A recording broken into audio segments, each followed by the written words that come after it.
This is the presentation of Agape New Covenant Keepers. The church is God's chosen generation, royal priesthood, holy nation, purchased people. The purpose of this high calling is that the church should show forth the virtues of Him who called her out of the darkness into His marvelous light. Let us listen to today's sermon about church. First, I would like to dwell, that is Matthew chapter 16 and verse 18. Jesus Christ is telling, I tell you that you are Peter, and on this rock I will build my church, and the gates of the Hades will not overcome it. तो ये वचन के ऊपर हम लोग 3-4 series हम लोग पढ़ने वाले हैं। तो वो 18 कलम है, और मैं भी तुझसे कहता हूँ कि तू पतरस है, और मैं इस पत्थर पर अपनी कलीसिया बनाऊंगा, और अधलों के फाटक उस पर प्रबल ना होंगे। So we'll be having a series on what is a church, तो हमका अभी सीरीज होंगे कि कलीसिया मतलब क्या है, what is a universal church, and what is a local church. और सार्वत्रिक कलीसिया क्या है, और लोकल चर्च क्या है उसके ऊपर। So what local church in individualistic approach and the mindset of an individual will be on the church. तो व्यक्तिगत रीति से हमारा दृष्टिकोण क्या है, और एक लोकल चर्च की तरफ से हमारा सोच विचार क्या है, उसके ऊपर हम लोग मनन करेंगे। Why God gave church to us, हमको परमेश्वर ये कलीसिया क्यों दिया, and what is the today's style or the way or patterns what we follow in the church, are all biblical or not biblical, are they mandatory or not mandatory, or are they absolutes or non-absolutes. तो जो हम लोग कलीसिया में हम लोग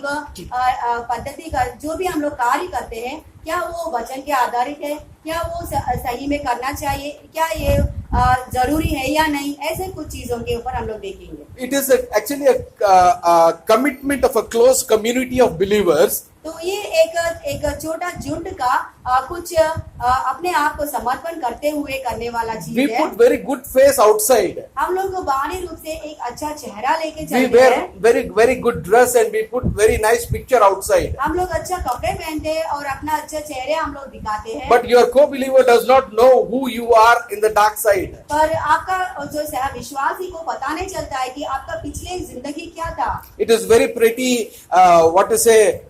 very bad to say that the church these days has become a mockery. तो अभी ये बहुत ही बुरी बात है कि एक कलीसिया एक निंदा करने वाला जैसा हो गया है। It has become a hypocrisy. वो एक ढोंगीपन जैसा हो गया है। Church has become hypocrisy. Worship has become hypocrisy. Prayer has become hypocrisy. Studying the word has become hypocrisy. तो ये जो कलीसिया में प्रार्थना, आराधना और वचन पढ़ना, ये सभी ढोंगीपन जैसा हो गया है। So in order to set right what the intent of God is according to the church, we will go to the word of God and try to understand what church is and what is the thing behind the church. तो ये जो अभी परमेश्वर का दृष्टि से हम लोग क्या है, उसका सही अर्थ हम लोग जानते हुए उनका इच्छा के अनुसार चलने के लिए हम लोग वचन में जाएंगे, ताकि हम लोग उसका दृष्टि सोच विचार को बराबर पहचाने। Let's pray.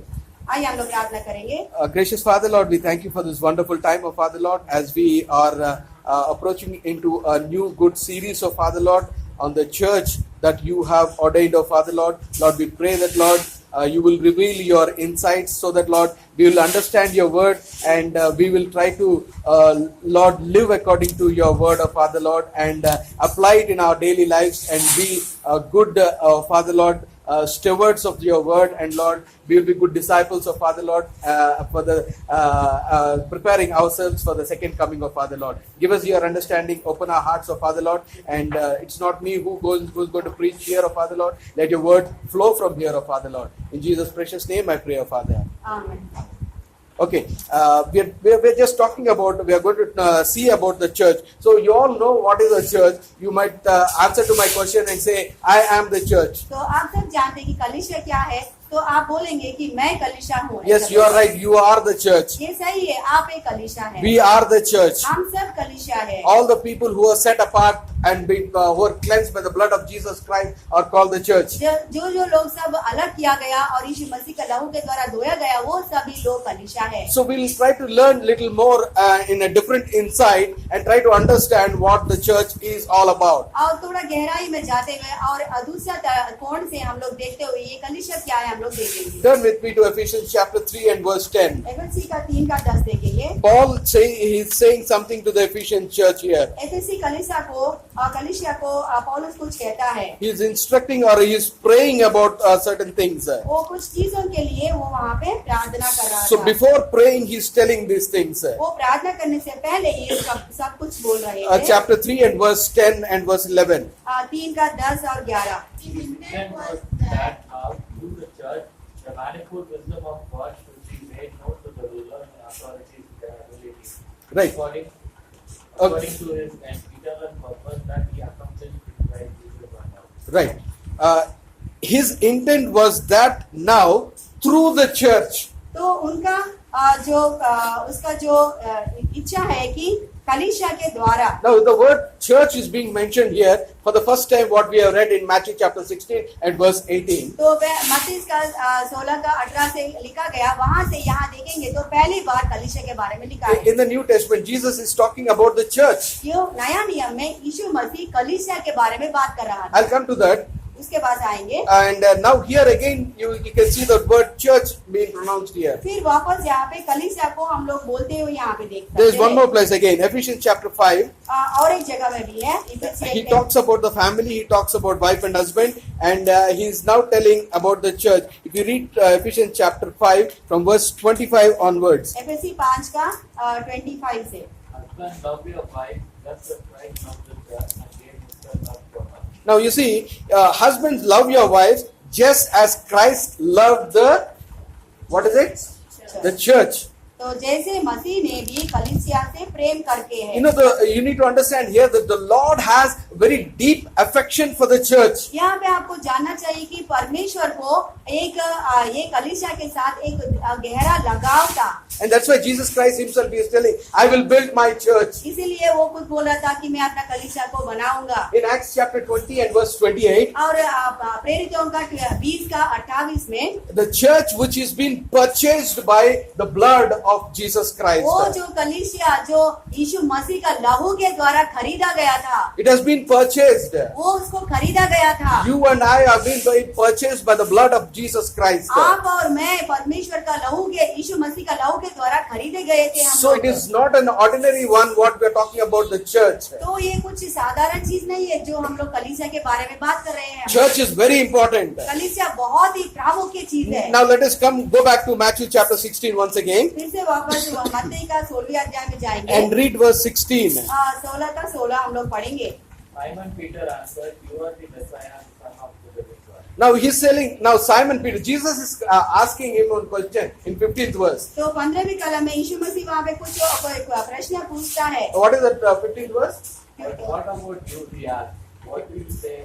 Who do you say I am? Who do you say I am? परंतु तुम मुझे क्या कहते हो? And then now Peter is telling about Jesus Christ. He is witnessing about Jesus Christ. तो फिर पतरस वहाँ पे यीशु मसीह के द्वारा के लिए वो गवाही बोल रहा था। So what is he saying there? वहाँ पे क्या बोल रहा था? तू जीवते You are the Messiah, the Son of You are the Messiah, the Son of the living God. तू जीवते परमेश्वर का पुत्र मसीह है।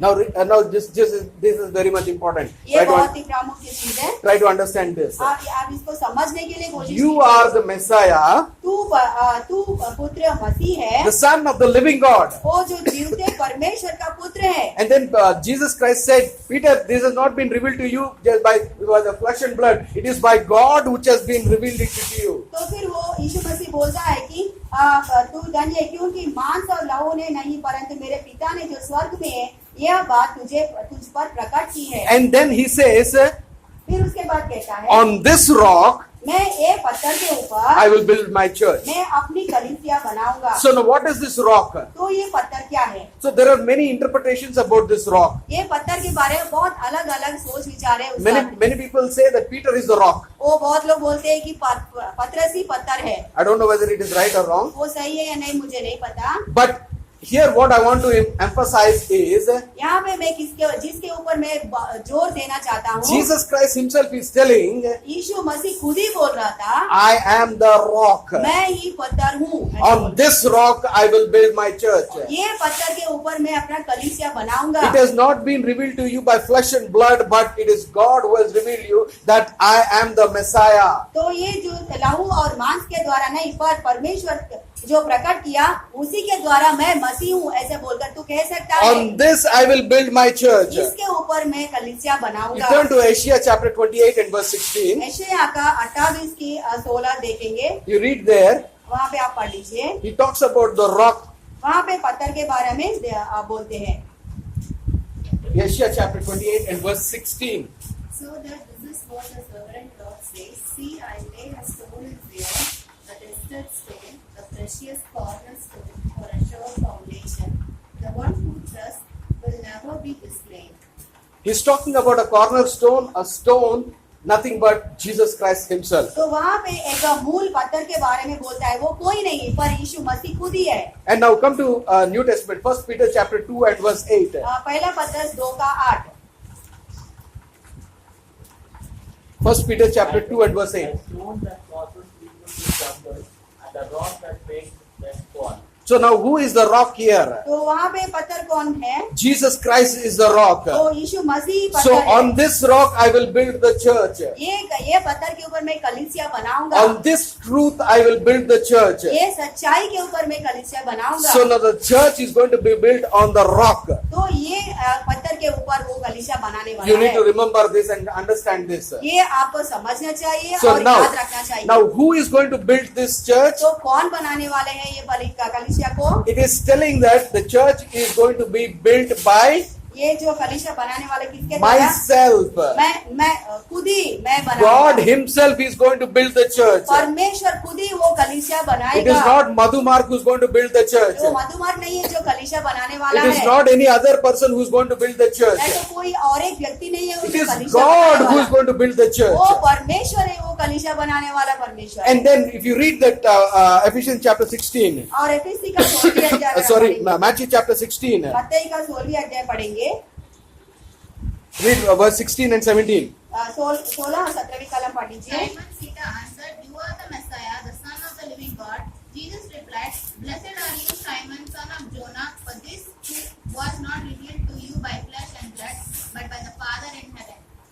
Remember, there are three things here you need to understand. Four things I will tell you. Three are very much important here. तो ये मैं 4 चीज बताऊंगा, पर 3 चीज बहुत ही प्रामुख्य चीज है जो आपको याद The रखना first चाहिए। thing is the church is built by himself. तो पहला चीज ये है कि कलीसिया वो खुद से बनाने वाला He परमेश्वर is going to build the church. वो खुद ही बनाएगा। You try to do so many things, but it is the will of God that has to happen. आप बहुत कुछ करेंगे पर वो सिर्फ परमेश्वर इच्छा ही वो होना And the वाला है। second thing in these verses, if you try to examine, you will understand the church is going to be built on himself. तो और फिर आप ये समझेंगे तो दूसरा चीज ये है कि उसके ऊपर ही वो कलीसिया बनाने वाला है। Try to understand. By himself, उसके द्वारा ही बनेगा, on himself. उसके ऊपर ही बनेगा। And then later on he says, the gates of the heads will not prevail against this. और उसके बाद बोलते हैं कि अधलों के फाटक उस पर प्रबल ना होंगे। And then you try to study that, go home and study that, you will understand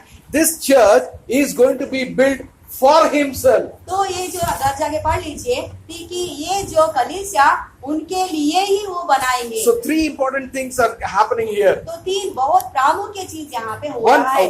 First one is that the church is going to be built by himself. तो पहला जो कलीसिया है वो खुद ही बनाएंगे। And the second one is on himself. और दूसरा चीज है उसके ऊपर ही बनाएंगे। And the third one is for himself. और तीसरा है उसके लिए ही बनेंगे। Now Christ is the head of the church. और ये यीशु क्रिस्त ही एक कलीसिया का सिर है। Ephesians chapter 5 we read. अभी हम लोग ने पढ़ा एफएससी का 5वां अध्याय। He is expressing himself वो अपने आप को प्रकट कर रहा था, through the body. वो कलीसिया ये शरीर के द्वारा He is the head, वो सिर है and we are the body. The church is the body. और हम लोग उनका शरीर है, मतलब कलीसिया उनका शरीर है। And if you read Matthew chapter 18 from verse 15 onwards, मत्ती का 18 का 15 से अगर देखेंगे तो so then you'll understand whatever you bind on earth, जो भी ये धरती के ऊपर आप बांधेंगे, whatever you lose on earth, जिसको भी आप छुड़ाएंगे, it will be done in heaven. वो भी स्वर्ग में ऐसे ही होगा। So now what he is telling, whatever the church does, God is synchronizing with it in the heaven also. तो जो भी यहाँ पे होता है वो स्वर्ग में जो होता है उससे वो सही कर लेता है, मतलब सीधा कर लेता Now है। what I want to tell you is you cannot separate the head and the body. मैं क्या बोलना चाहता हूँ ये है कि सिर को और शरीर को अलग नहीं कर सकते। Christ is inseparable from his church. वो यीशु मसीह क्रिस्त अपना कलीसिया से अलग नहीं हो सकता है। The fullness of him is the church. वो अपना परिपूर्णता सिर्फ कलीसिया ही है। No, try to understand this one. आप इसको समझने के लिए कोशिश कीजिए। The fullness of Christ is the church. वो क्रिस्त का परिपूर्णता कलीसिया है। You read in Ephesians chapter 1 verse 22 and 23. The whole book of Ephesians, like before what I said, FSc का पहले अध्याय का 28 देखा था, जो भी मैंने बताया था। he's trying to tell, Paul is trying to tell the Ephesian church who we are in Christ. तो पौलुस अपने एफएससी कलीसिया को बोलना चाहता है कि हम लोग यीशु मसीह में क्या है। And then in the end part of the chapter 5 and chapter 6, he brings the application of the what we are in Christ. और उसका लागूकरण 5वीं अध्याय और 6वीं अध्याय में हम लोग देख सकते Can हैं। somebody read Ephesians chapter 1 and verse 22 and 23? पहली अध्याय एफएससी का 22 और 23 को ही पढ़ लीजिए। God placed all things under his feet and appointed him to be head over everything for his church, which is his body, the fullness of it, who fills everything in him. Which is his body, and that is the fullness of everything. Now you see the Christ fullness. Now if I consider myself, अगर मैं अपने आप को ले लूंगा, and if I have head अगर मुझे सिर है and I don't have body, और शरीर नहीं है, do you think it is full?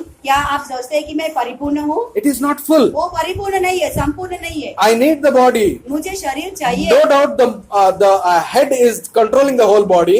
वो तो शक की बात नहीं है कि वो सिर ही मेरे शरीर को वो काबू में लेके आता But है। without this is not there. और इसके शरीर के बिना सिर And नहीं है, without this is not there. और सिर के बिना शरीर नहीं है। Try to understand that the fullness of the thing is with the church. तो ये संपूर्णता परिपूर्णता सिर्फ कलीसिया के द्वारा ही होता है। Now who is the church? तो अभी कलीसिया कौन है? Who is the church? कलीसिया कौन है? You and I are the church. आप और मैं कलीसिया हूँ। You and I are the church. आप और मैं कलीसिया है। Without you, आपके बिना, without me, मेरे बिना, I'd like to tell you the church is incomplete. मैं बोलना चाहता हूँ कि कलीसिया The अधूरा whole है। body is incomplete. पूरा शरीर अधूरा ही है। Just try to imagine how unique you are. ये आप सोच लीजिए कितना निराला व्यक्ति है। You are not an ordinary person. The church is not an ordinary thing. आप एक कलीसिया नहीं तो आप एक कुछ साधारण It चीज नहीं is है। very, very sacred. ये बहुत ही पवित्र है। You know, we should be the expression of Christ in this world. हम लोग परमेश्वर का और हम लोग प्रकट करने वाला होना चाहिए दुनिया में। You know, that is what is God intending. वो ये परमेश्वर चाहता है। You know what head tells you need to do that, na? जो सिर बोलता है वही तो हमको करना चाहिए। If the head is Christ, अगर यीशु मसीह क्रिस्त सिर है, the body will function according to the will of Christ. क्रिस्त का इच्छा के अनुसार ये शरीर काम करेगा। We are all in Christ. हम सब क्रिस्त में है। How many of you agree this? कितने लोग स्वीकार करते We हैं? need to be the expression in this world. हम लोग ये दुनिया में उसका प्रकटीकरण होना चाहिए। हम लोग We need to be the example or a testimony outside this world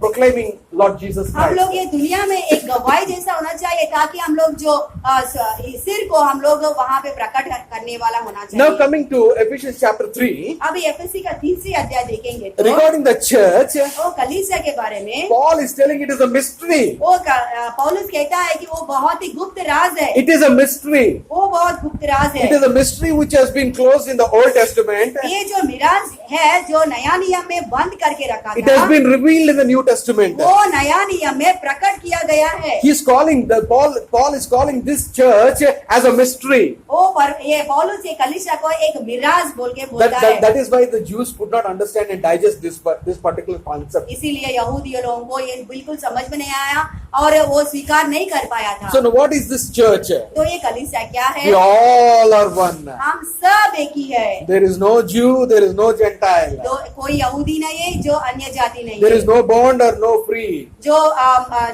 बंदी हुआ नहीं है, जो छुड़ाया हुआ There नहीं is no male and there is no female. ना पुरुष है ना स्त्री है, No rich and no poor. ना अमीर है ना गरीब है, All are one. हम सब एक ही Now है। this church has become a mystery. अभी ये कलीसिया एक मिराज बन गया है। That mystery he is trying to reveal it. अभी वो मिराज को हमको प्रकट करने वाला है, खुला करने के लिए। And I want to tell you, my dear brothers and sisters, this morning, you are a mystery. तो मैं आज के सुबह में कहना चाहता हूँ कि आप भी एक मिराज है। You are a part of the mystery. आप एक मिराज में एक भाग है आप। And now Paul is preaching about this mystery. और पौलुस ये मिराज के बारे में ही वो प्रचार कर रहा था। This mystery has to be preached. ये जो मिराज है उसको वो प्रकट करना पड़ेगा। So Paul is preaching this mystery. तो पौलुस ये मिराज को प्रकट कर रहा What is he था। doing? Ephesians chapter 3 and verse 8. FAC का 3:8 में क्या कह रहा है? Ephesians chapter. Although I am less than the least of all the Lord's people, this grace was given to me to preach to Gentiles the boundless riches of Christ. Now he's preaching the boundless riches of Christ. यहाँ पे परमेश्वर का मसीह के अगम्य धन्य का बारे में यहाँ पे बोल He's रहा था। preaching the mystery. यहाँ पे वो बोल रहा था कि मिराज क्या है। He's preaching the riches. वो यहाँ पे धन के बारे में बोल So now रहा what था। are these riches? तो ये धन क्या है? Now what are these riches in Christ? तो यीशु मसीह में ये धन क्या है? Is it the gold we are wearing? क्या हम लोग सोना जो Is पहनते it the हैं? bank balance we are having? क्या वो धन जो बैंक बैलेंस वो The है? Bible very clearly says. Bible वो एकदम खुला बोलता I'll tell है। you what are the riches. अभी मैं बताऊंगा कि धन क्या है। In his riches. उनका धन के Ephesians chapter 1 and verse 7. FAC 1:7। Now there are so many riches in the Bible. Bible में बहुत सारा धन के बारे में I will बताया गया name है। some this morning. थोड़े आपको आज बताऊंगा। Ephesians chapter 1 and verse 7. FAC का 1:7। In him we have redemption through his blood, the forgiveness of sins, in accordance with the riches of God's grace. What is now the rich here? अभी यहाँ पे धन क्या है? His grace is the rich here. उनका अनुग्रह ही हमारा धन है। Hallelujah. His hallelujah. grace is the rich here. उनका अनुग्रह ही The हमारा धन riches, है। we need that grace. हमको वो अनुग्रह चाहिए। That's why the Paul says his grace is sufficient for me. इसीलिए पौलुस कहता है कि उनका अनुग्रह मेरे लिए काफी है। His grace is a rich for you and for me. उनका अनुग्रह तेरे लिए और मेरे लिए बहुत काफी We है। need to be proud about this grace. उसके ये अनुग्रह के बारे में हम लोग घमंड करना Not be चाहिए। proud about the riches what we are storing. हम लोग जो जमा करते हैं उसके बारे में नहीं। His grace is a rich to you this morning. आज का सुबह में उनका अनुग्रह आपके लिए धन Next one, है। Romans chapter 2 and verse 4. Romeo का 2:4। Romans chapter 2 and verse 4. Romeo 2। Or do you show contempt for the riches of his kindness, forbearance and patience, not realizing that vast kindness is intended to be easy to repentance? So now here he is telling the riches is God's goodness and patience. तो यहाँ पे क्या बोले? परमेश्वर का धन है कि उनका सहनशीलता और उनका भलाई। You know how good God is परमेश्वर कितना भला है and how patient God is upon you and me. और कितना सहनशीलता है वो आपके ऊपर और मेरे You know ऊपर। we keep on doing wrong upon wrong, wrong upon wrong, wrong upon wrong. हम लोग कितने बार हम लोग गलती के ऊपर करते ही रहते हैं। It is the goodness of God. उन परमेश्वर का भलाई है। He is having so much patience on you and me. वो हमारे ऊपर कितना सहनशीलता That is a है। wonderful rich that God is giving, the riches God is giving you. वो एक बहुमूल्य धन है, वो हमारे लिए दे रहा है। So now we need to understand the goodness and the patience of God. इसीलिए परमेश्वर का भलाई और सहनशीलता Today को you समझना चाहिए। and I are able to sit here and worship God. It is just because of His goodness and His patience upon your life and my तो life. आज का दिन हम लोग यहाँ पे बैठकर आराधना करें, वो सिर्फ उनका भलाई और सहनशीलता आपके ऊपर था, इसलिए हम लोग Now यहाँ पे Romans chapter बैठकर- 11 and verse 33. रोमियो का 11 का 33। First one I said His grace is His riches. पहला बोला था उनका अनुग्रह हमारे ऊपर धन है। Second one I said goodness and His patience is riches. दूसरा है कि भलाई और सहनशीलता हमारे लिए धन है। And third one Romans chapter 11 and verse 33. Romeo का 11 का 33। Oh, the depth of the riches of the wisdom and knowledge of God, how unsearchable his judgment and his paths Now here God's wisdom and God's knowledge are the riches. यहाँ पे परमेश्वर का बुद्धि और ज्ञान ही धन है। So we need to have God's wisdom and God's knowledge. हाँ, इसीलिए परमेश्वर का बुद्धि और ज्ञान हमको चाहिए। Don't brag for this worldly riches. ये जो दुनिया का जो धन के ऊपर मत जाइए। Such a wonderful is God's wisdom and knowledge. परमेश्वर का बुद्धि और ज्ञान कितना अपूर्व है और सुंदर है। Ephesians chapter 2 and verse 4. एफेसी 2:4। His mercy is the riches. उनका करुणा हमारे लिए धन His है। mercy is the riches that we need to have. उनका जो करुणा हमारे लिए धन है। And then Ephesians chapter 3 and verse 16. एफेसी का 3:16। His person is the rich. उनका जो व्यक्ति है वो भी धन है। The personality of God, Jesus Christ, is the richest in our lives. वो यीशु मसीह जो व्यक्तिगत रीति से जो है वो हमारे लिए धन है। And Paul says in 1 Timothy chapter 6 and verse 17. पहला तिमोथी 6:17 में पौलुस इस रीति से कहता है, His blessings are the riches in your life. उनका जो आशीष है वो हमारे लिए हमारे जीवन में वो धन है। We need His blessings, the spiritual blessings. हम उनका आध्यात्मिक आशीष हमको चाहिए है। And then again, Paul says in Colossians chapter 2 and verse 2. कोलोसी का 2:2 में फिर से पौलुस वहाँ पे कहता है, His assurance is the riches. उनका जो निर्भरता एश्योरेंस है वो हमारे लिए धन है। His assurance is our riches. उनका एश्योरेंस हमारे लिए वो दृढ़ता जो भी हमको How देता है। assured are you today morning? आज का दिन आप कितने भरोसापन है, कितना दृढ़ता है। There are so many riches here. कितना सारे धन है। I'll give you 2 or 3 more. और 2 और 3 ज्यादा दे। Colossians chapter 3 and verse 16. कोलोसी 3:16। His word is the rich. उनका वचन ही धन है। Wow, His word is so rich that we can store it up. वो इतना उसका वचन इतना धनी है कि उसको हम लोग बचा के उनको बचा सकते And in हैं। Hebrew chapter 11 and verse 26, इब्रानियों 11:24 कलम में our suffering हमारा जो for His sake उनके लिए is called riches. वो भी धन बोल सकते हैं। So our suffering for Christ's sake is riches.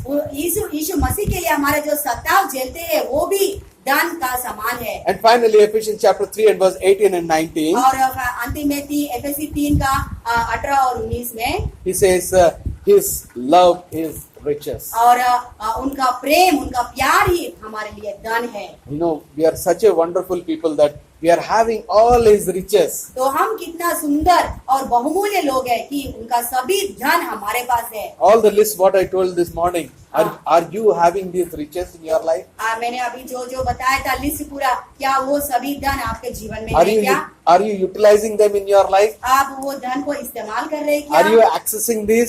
और उसको आप लागूकरण में लेके आ रहे हैं You क्या? know, the Ephesian church, ये एफेसी का कलीसिया, the Ephesian church people, एफेसी कलीसिया के लोग they did not understand the riches of Jesus Christ. यीशु मसीह का जो धन के बारे में उनको समझ नहीं में So आया था। there are 2 reasons why people don't access the riches of God. तो ये 2 कारण होता है जो परमेश्वर का धन को हम लोग इस्तेमाल नहीं करते हैं। It is not like what I say is you are having an bank account ये ऐसा है कि आपके पास बैंक अकाउंट है and it is something like you lost your checkbook. और ऐसा है कि आपने चेकबुक खो दिया। Your account is not lost, account नहीं खोया but you lost the access to it. पर उसको इस्तेमाल करने का जो है वो आपने खो दिया। You just cannot draw the things that has to be are there in the account. Account में जो भी है आप ले नहीं सकते, ऐसा है। Why so many people are unhappy these days? बहुत सारे लोग क्यों संतोष नहीं है? Why so many are unproductive these days? आजकल के दिनों में बहुत सारे लोग प्रतिफल नहीं दे पा रहे। Because they don't know how rich they are. क्योंकि वो नहीं जानते वो कितना धनी है। How rich you and I are, you need to know. आप और मैं कितना धनी है वो हम जानना बहुत In जरूरी है। Christ we are all rich. यीशु मसीह में हम सभी धनी है। And you cannot use these riches और ये धन को हम लोग इस्तेमाल नहीं कर सकते if you are sinning. अगर आप पाप करते हैं तो। Sin is very bad one and a very difficult one. और ये पाप जो है बहुत बुरा है और बहुत मुश्किल है। Once sin enters into your life, एक बार पाप आपके जीवन में प्रवेश किया it will bring separation from God and you. और परमेश्वर से आपको अलग कर देता है। You will be losing. आप बहुत खो देंगे। You will be losing so many things. बहुत सारे चीजें खो देंगे। But our God is a wonderful God and a merciful God. He forgives you and gives you access back when you repent and come to Him. तो पर परमेश्वर अगर हम लोग उसको पापों को कबूल करेंगे तो परमेश्वर फिर से वापस लेके आएगा, क्योंकि वो क्षमा करने वाला परमेश्वर You है। know why Paul is preaching about this mystery? आप जानते हो पौलुस ये मिराज के बारे में क्यों कह रहा था? Why Paul is preaching about this church? ये कलीसिया के बारे में क्यों कह रहा था? Why is he preaching about the mystery? ये मिराज के बारे में क्यों प्रचार कर रहा था? There are different reasons that you and I need to know. वो बहुत सारे कारण है जो आपको और मुझे जानना चाहिए। And remember one thing, एक बार आप एक चीज याद I'll रखिए। give you one thumb rule. एक थंब रूल दे देंगे। I'll give you one thumb rule. एक थंब रूल बताऊंगा। Whenever you're listening one message or sermon, जो भी आप एक कुछ प्रचार आप सुनते हैं, either from me or from anybody else, या मुझसे या किसी से आप प्रचार सुनते हैं, remember this thumb rule. एक थंब रूल आप याद That रखिए। sermon or that message, और जो सरमन या वो प्रचार जो बोलते हैं, it will be in the frame of two important things. वो जो दो बहुमूल्य चीजों के अंदर ही वो रहता है। And Jesus Christ also was trying to tell these two important things. यीशु मसीह भी ये दो चीजों के बारे में ही बोलने के लिए In प्रयास this किया था। framework, only the sermons or all the things will be fit inside. ये दो जो फ्रेम में ही ये दो चीजों के बारे में अंदर ये सभी चीजें फिट हो जाती Try to है। understand within these two things, then you will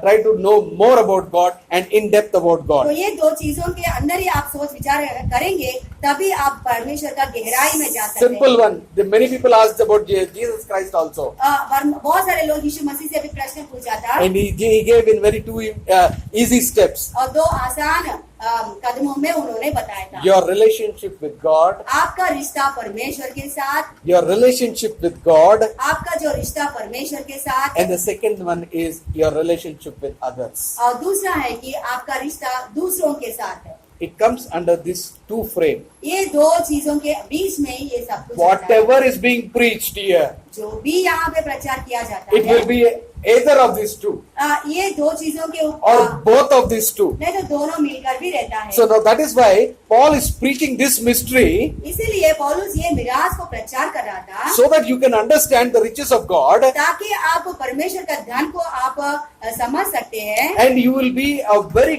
good in very good fellowship with your co-believer and other people. ताकि आप अपना सह विश्वासियों के साथ और दूसरे लोगों के साथ अच्छा संबंध में रह सकते हैं। Okay, now I'll tell you one third purpose. अभी तीसरा जो पर्पस मैं बताऊंगा, I don't know whether you have observed it or not. आप उसको ध्यान किया है या नहीं मुझे नहीं I'll try पता। to tell you. Open to Ephesians chapter 3 FSc का 3 खोलिए, and verse 10. 10वीं कलम पढ़िए। His intent was that now, through the church, the manifold wisdom of God should be made known to the rulers and authorities in the heavenly realms. Now what is he talking? He is talking about the mystery. So, He is yeah. talking about the church, and through the church something has to happen. तो यहाँ पे मिराज और कलीसिया के बारे में बोलते हुए इन दोनों के द्वारा कुछ होना चाहिए। And verse 11, what is verse 11 saying? 11 में क्या बोल रहा था? According to his eternal purpose that he accomplished. Now what is it? According to his eternal purpose. उस सनातन मनसा के अनुसार Accomplished in Christ Jesus our Lord. So this is an eternal purpose. What is the eternal purpose? जो ये सनातन मनसा है, ये वो क्या है? What is the eternal purpose? Go back. Manifold wisdom. विभिन्न प्रकार के ज्ञान, Try to understand that. Please try to understand. It's very important. ये बहुत ही बहुमूल्य चीज है, आप समझने की कोशिश 10th and कीजिए। 11th verse. 10th and 11th verse. ताकि अब कलीसिया के द्वारा परमेश्वर का विभिन्न प्रकार का ज्ञान उन प्रधानों और अधिकारियों पर जो स्वर्गीय स्थानों में है प्रकट किया जाए। Through the church, this manifold wisdom of God made known to people. Okay. Right. Very good. Right. Manifold wisdom of God Through the church. through the church. This thing. You're trying to understand, na? Manifold wisdom of God, the mystery through the church has to be proclaimed to whom? Rulers and authorities. तो ये सब किसको प्रचार करना चाहिए? प्रधानों और अधिकारियों को प्रकट किया जाए। Means whom? तो मतलब कौन है? मोदी और क्या चीफ मिनिस्टर को नहीं है? What is he talking about? किसके बारे में बोल रहा था? Try to understand, try to explore, try to meditate on this. आप इसके ऊपर मन थोड़ा ध्यान दीजिए और मनन कीजिए। Whom is he telling? किसके बारे में बोल रहा था? To whom? किसको? प्रधान और अधिकारियों के सामने प्रकट हुए। What are those? Right, angels. He's talking about angels. ये स्वर्गीय दूतों के बारे में बोल रहा था। This is not a different doctrine, and I'm not trying to go and deviate the doctrine. Don't try to misunderstand me. तो ये डॉक्ट्रिन कुछ अलग नहीं है, डिविएट नहीं करने के लिए कोशिश नहीं कर रहा हूँ, पर आप मुझे समझने के लिए कोशिश कीजिए। What I'm trying to tell you, try to understand. आप मैं जो बोलना चाहता हूँ आप कृपया समझ According to the eternal purpose, वो सनातन मनसा के द्वारा the church has to proclaim this mystery ये कलीसिया ये मिरास को प्रकट करना to चाहिए। the angels. वो जो स्वर्गीय दूत So now we know about the angels. There are two types of angels. हम जानते हैं कि स्वर्गीय दूत दो तरह I'm के not हैं। talking about the archangels or the cherubs and all this. और जो आर्कएंजल या केरूब या शेरूब के बारे में नहीं, That is all one set. वो सब एक जगह पे आ So जाते they हैं। are one type of angels. वो एक तरह का स्वर्गीय There are another type of angels. और दूसरी तरह का स्वर्गदूत है। Who are those angels? वो कौन है? The fallen angels. गिरा हुआ स्वर्गदूत The है। fallen angels. वो गिरा हुआ Now स्वर्गदूत। both these angels, ये दोनों तरह का स्वर्गदूत they're watching. वो हमको देख रहा है। Both these angels are watching. ये दोनों तरह का दूत हमको देख रहे हैं। The angels could see the power of God in the creation. वो जो दूत स्वर्गदूत सृष्टि के समय में उनका शक्ति को देखा था। They have seen the wrath of God in the Sion mountain. और सियोन का पर्वत के ऊपर उनका गुस्सापन को क्रोध को देखा था। They have seen the love of God on the Calvary cross. उन्होंने अपना प्यार सूली के ऊपर देखा था। Now these angels have to see the wisdom of God through you and me. अभी ये स्वर्गदूत उनका ज्ञान को हमारे आप और मुझे द्वारा वो देखना चाहिए। Hallelujah. Hallelujah. You know, the angels are watching you and me. अभी ये स्वर्गदूत आपको और मुझे देख रहा है। I really don't know why the fallen angels have to watch and see, but the angels, the other angels, what they do, you know? तो ये क्यों देखते मुझे नहीं पता, पर ये जो गिरा हुआ दूत क्या करते हैं आप जानते हो? I just don't remember the verse. It says the angels stoop down and watch you what we are doing. तो एक जगह पे लिखा है कि स्वर्गीय दूत झुक कर देख रहे थे कि आप और मैं क्या कर रहे So हैं। what you and I are doing? तो आप और मैं क्या कर रहे हैं हम लोग? You know, these angels, तो ये स्वर्गदूत they are watching you and me. ये वो हमको आपको और मुझे देख रहे They are हैं। watching you and me. They are watching the church. ये जो कलीसिया को देख रहे हैं अभी, That we are proclaiming the mystery. तो हम लोग ये विराज को प्रकट कर रहे हैं। And there are two works here the angels does. तो ये स्वर्गदूत दो चीज करते हैं। So one thing is they're watching you. एक चीज है कि वो आपको देख रहे हैं। And they watch over you, and when you proclaim the gospel to some other person, जब आप दूसरे व्यक्ति को आप सुसमाचार प्रकट करेंगे, and he accepts Jesus Christ as the personal savior and confesses that Jesus Christ is the Lord, the Messiah, the Christ, और वो इस यीशु मसीह को स्वतंत्र से स्वीकार किया और वो यीशु मसीह को अपनाया है, you know what the angels do? तो आप जानते हो इस स्वर्गदूत क्या करते हैं? You know what the angels do? तो क्या करते हैं स्वर्गदूत? What do the angels do when one person is saved? एक व्यक्ति तारण पाया तो क्या करते हैं? Huh?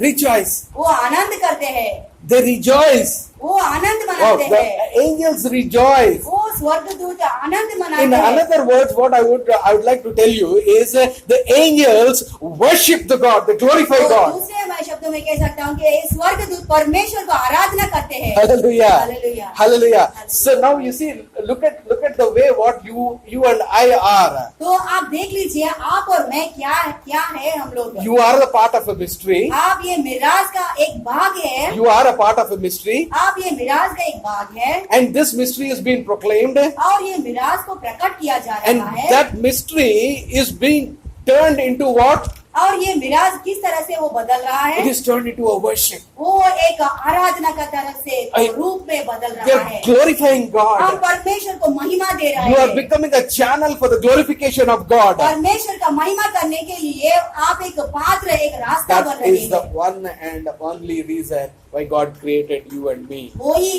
एक कारण एक वजह है कारण है कि आपको और मुझे उन्हें रचाया है। That we need to worship the Lord forever and ever. वो उनको हम लोग आराधना करना चाहिए अनंत काल तक। You you need to worship the Lord. Do you agree that? आप और मैं आराधना करना चाहिए, उसके लिए उसको आप The स्वीकार करते हैं main क्या? purpose of God creating you and me is to make you and me to worship the Lord. वो एक ही कारण है, उनको आपको और मुझे उन्होंने रचाया कि उसको आराधना करने के He लिए। is doing this. वो कर रहा है, He is doing this. वो कर रहा है। Hallelujah. Hallelujah. You know, you understand this? आपको ये समझ में आया है I ना? want to tell something for the women actually. मैं स्त्री बहनों को कुछ बोलना चाहता हूँ। You know, women are very much important in the church. और कलीसिया में बहन लोग बहुत ही प्रामुख्य लोग हैं। You know why they are important? आप जानते हैं क्यों प्रामुख्य है? I'll tell you. Come to 1 Timothy. पहला तिमोथी में आ जाइए। Now, before coming to 1 Timothy, come to 1 Corinthians, पहला कोरिन्थी आप पहले देखेंगे, chapter 11 and verse 10. 11 का 10 देखेंगे। For these reasons that a woman ought to have authority over her own head because of the angel. Right. Woman has to have what? स्त्रियों को क्या होना चाहिए? Huh? अधिकार। On whom? किसके ऊपर? No, read this verse properly. Huh? सिर पर अधिकार होना चाहिए. You need to be very careful, women. स्त्रियों बहनों बहुत ही चौकस रहना चाहिए। If women in these days, women are fighting for the same rights, you know, men के साथ. आजकल के दिनों में स्त्रियों भी पुरुषों के साथ समान हक के लिए लड़ रहे हैं। Same rights.